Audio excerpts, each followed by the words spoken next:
আসসালামু আলাইকুম প্রিয় ফুটবল ফ্যান্স। আজকে কথা বলবো রদ্রিগো ডি পলকে নিয়ে। কেন রদ্রিগো ডি পলকে আর্জেন্টিনার মিডফিল্ডারের বর্তমান সময়ে অন্যতম কাণ্ডারি বলা হয় সেই সম্পর্কিত বিষয় নিয়ে আলোচনা করব। প্রথমে আমরা কথা বলবো 2021 সালে ব্রাজিলের বিপক্ষে যে অ্যাসিস্টটা করেছিলেন সেই অ্যাসিস্ট নিয়ে কথা বলবো। দেখেন এইখানে কিন্তু রদ্রিগো ডি পলের পায়ে বল, এখানে সুস্পষ্টভাবে বোঝা যাচ্ছে রদ্রিগো ডি পলের পায়ে বল। এবং এইখানে কিন্তু একজন, দুইজন, তিনজন, চারজন এবং পাঁচজন কিন্তু আর্জেন্টিনার ডিফেন্ডাররা এখানে রয়েছে। অর্থাৎ আর্জেন্টিনার অর্ধেই কিন্তু রদ্রিগো ডি পলের অবস্থান। এখন দেখেন ব্রাজিলের একজন, দুইজন, তিনজন, চারজন এবং পাঁচজন খেলোয়াড় কিন্তু এই রদ্রিগো ডি পলকে কেন্দ্র করে তারা কিন্তু মুভমেন্ট করতেছে, এটা কিন্তু বোঝা যাচ্ছে। এখন দেখেন রদ্রিগো ডি পল হালকাভাবে বলটা এইখানে যে এই যে খেলোয়াড় নিকোলাস ওটামেন্ডি তাকে বলটা পাস করবেন, কোন জায়গায় পাস করবেন আমরা একটু দেখি। দেখেন তিনি যখন বলটা এখানে এইদিকে নিয়ে আসতেছেন তখন কিন্তু হালকাভাবে বলটা পাস করে দিলেন ওটামেন্ডিকে। ওটামেন্ডি কিন্তু চাইলে এখানে বলটা দিতে পারতেন, কিন্তু এইখানে একটা খেলোয়াড় থাকার কারণে তিনি কিন্তু এই আকুনিয়াকে বলটা পাস করেননি। তিনি কি করবেন, হালকা একটু টার্ন নিয়ে আবারও এই রদ্রিগো ডি পলকে বলটা পাস করবেন। আমরা যদি দেখি, দেখেন রদ্রিগো ডি পলকে পাস করলেন। পাস করার সাথে সাথে রদ্রিগো ডি পলের যে ইন্টেনশন টোটালি এইখানে চলে আসবে, বলটা নিয়ে ডিরেক্ট এইখানে চলে আসবে। আমরা যদি ক্লিপটা দেখি তাহলেই বুঝতে পারবো। দেখেন বলটা কিন্তু অলরেডি চলে আসছে। দেখেন চলে আসার পর তিনি কিন্তু কিক করছে বলটা। কিক করার সাথে সাথে দেখেন একজন, দুইজন, তিনজন খেলোয়াড় কিন্তু বুঝতেই পারে না যে তিনি কিকটা নেবেন এখান থেকে, যার কারণে কিন্তু তাদের এখানে কোনো কিছু করার নেই। আর যেহেতু বলটা এয়ারে ছিল তাই এই তিনজন খেলোয়াড় কিন্তু কোনোভাবেই বলটা ধরতে পারবে না। দেখেন আমরা যদি পুরো ক্লিপটা দেখি তাহলে বুঝতে পারবো, যখনই বলটা কিক করলেন, কিক করার সাথে সাথে দেখেন এই যে বল, এখানে কিন্তু ব্রাজিলের তিনজন ডিফেন্ডার ছিল, একজন, দুইজন, তিনজন, তিনজন কিন্তু ডিফেন্ডার ছিল, তবুও কিন্তু বলটাকে তারা আটকাতে পারবে না। এইখান থেকে এই খেলোয়াড়টা বলটাকে রিসিভ করার জন্য একটা লাফও কিন্তু দিবেন, তবুও কিন্তু বলটা রিসিভ করতে পারবেন না। যার কারণে অ্যানহেল ডিমারিয়া কিন্তু বলটা পেয়ে যায় এবং ডিমারিয়ার অসাধারণ 1-to-1 যে সিপ শট, সেই সিপ শটে কিন্তু আবারও পরাজিত করেন ব্রাজিলের গোলরক্ষককে, যার কারণে 1-0 গোলে এগিয়ে যায় আর্জেন্টিনা। যারা ব্রাজিলের সমর্থক তারা ভেবেছিল যে এই গোলটা সম্ভবত অফসাইড হয়েছে। দেখেন এইখানে কিন্তু রদ্রিগো ডি পল বলটা কিক করেছেন, আর এইখানে অ্যানহেল ডিমারিয়া কিন্তু রয়েছে। আর এই খেলোয়াড়টা কিন্তু ব্রাজিলের এই খেলোয়াড়টা কিন্তু অ্যানহেল ডিমারিয়ার একটু হলেও সামনে রয়েছে। দেখেন এখান থেকেও কিন্তু বোঝা যাচ্ছে যে ডিমারিয়া এই খেলোয়াড়টার পিছনে। যখন বলটা কিক করা হয় তখন থেকে যে খেলোয়াড়টাকে বলটা দেওয়া হয় তার গতিবিধি পর্যবেক্ষণ করা হয়। যদি ব্রাজিলের এই খেলোয়াড়টা একটু পিছিয়ে থাকতো আর অ্যানহেল ডিমারিয়া যদি আগে থাকতো তাহলে কিন্তু এটা অফসাইড হয়ে যেত। এখান থেকে সুস্পষ্টভাবে বোঝা যাচ্ছে যে যখনই রদ্রিগো ডি পল পাস করলেন তখনও কিন্তু, বা রদ্রিগো ডি পল এখান থেকে বলটা কিক করলেন তখনও কিন্তু ব্রাজিলের এই খেলোয়াড়ের চেয়ে অ্যানহেল ডিমারিয়া কিন্তু পিছনে রয়েছে, যার কারণে কিন্তু এই গোলটা কখনোই অফসাইড হয় নাই।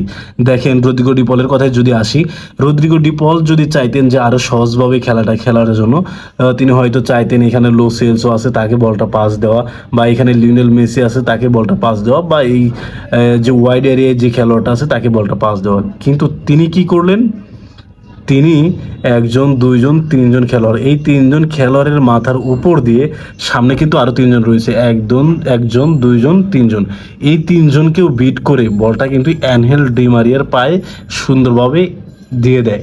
আর এই পাসটা যদি অ্যাকুরেট না হতো তাহলে কখনোই কিন্তু অ্যানহেল ডিমারিয়া এই বলটা পাইতো না, পরবর্তীতে গোল হওয়ারও কোনো সম্ভাবনা থাকতো না। আমরা যদি ক্লিপটা দেখি তাহলে আমরা বুঝতে পারবো।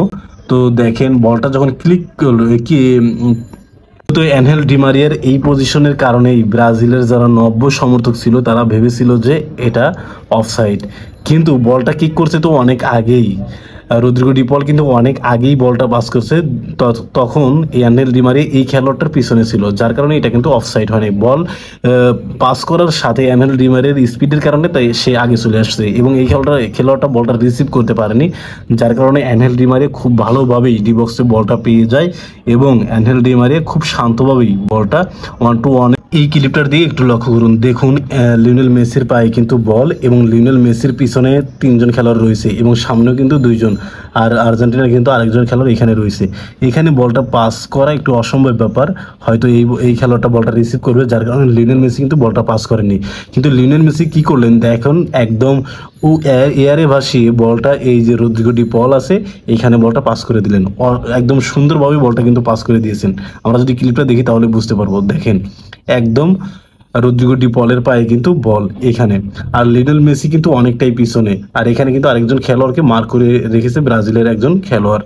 আমরা যদি ক্লিপটা একটু দেখি তাহলে বুঝতে পারবো, দেখেন রদ্রিগো ডি পল কিন্তু এইখানে বল নিয়ে ঠায় দাঁড়িয়ে রয়েছে, অর্থাৎ তিনি চাচ্ছেন যে কোনো একজন খেলোয়াড় বক্সে ঢুকে যাক বা এই সাইড দিয়ে কোনো একজন খেলোয়াড় আসুক, যার কারণে এখানে কিন্তু কাল ক্ষেপণ করেছেন রদ্রিগো ডি পল।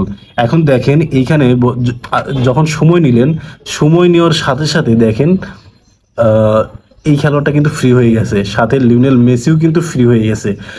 যখন লিওনেল মেসির এই হালকা মুভমেন্ট দেখে রদ্রিগো ডি পল কি করলেন দেখেন, ব্রাজিলের কিন্তু 3জন ডিফেন্ডার রয়েছে, এখানে মার্কিনোস, এখানে কিন্তু আরেকজন ডিফেন্ডার রয়েছে। তিনি কি করলেন, এই যে লিওনেল মেসির যে হাতের ইশারা, এখান থেকেই তিনি বুঝতে পারছেন যে লিওনেল মেসি কোথায় যাবেন আর রদ্রিগো ডি পল কোথায় পাস করবেন, সেটা রদ্রিগো ডি পলের মাথায় কিন্তু একদম সেট হয়ে গেছে, যার কারণে এই যে দুইজন ডিফেন্ডার, এই দুইজনের ডিফেন্ডারের মাঝখান দিয়ে বলটা এখানে পাস করবেন, যার কারণে লিওনেল মেসি খুব সহজেই বলটা রিসিভ করতে পারতেন। আর রদ্রিগো ডি পল চাইলে এই খেলোয়াড়টাকে পাস করতে পারতেন, কিন্তু তিনি না করে সরাসরি ডি বক্সে বলটা দিয়ে দিয়েছেন, যা সত্যি অসাধারণ একটা বল পাস ছিল। আমরা যদি ক্লিপটা দেখি তাহলে আমরা বুঝতে পারবো, দেখেন বলটা তিনি পাস করলেন এবং লিওনেল মেসির যখন ফার্স্ট টাচ করলেন বলটা কিন্তু হালকা একটু দূরে সরে আসছিল, এবং লিওনেল মেসি যখন পা দিয়ে বলটা পিছনের দিকে নিয়ে আসতে চাইছিলেন তখন কিন্তু বলে আর স্পর্শ করেনি, যার কারণে ব্রাজিলের গোলকিপার কিন্তু বলটা নিয়ে নেয় এবং এখান থেকে লিওনেল মেসি কিন্তু একটা গোলও মিস করেন এই 2021-এর কোপা আমেরিকায় ব্রাজিলের বিপক্ষে।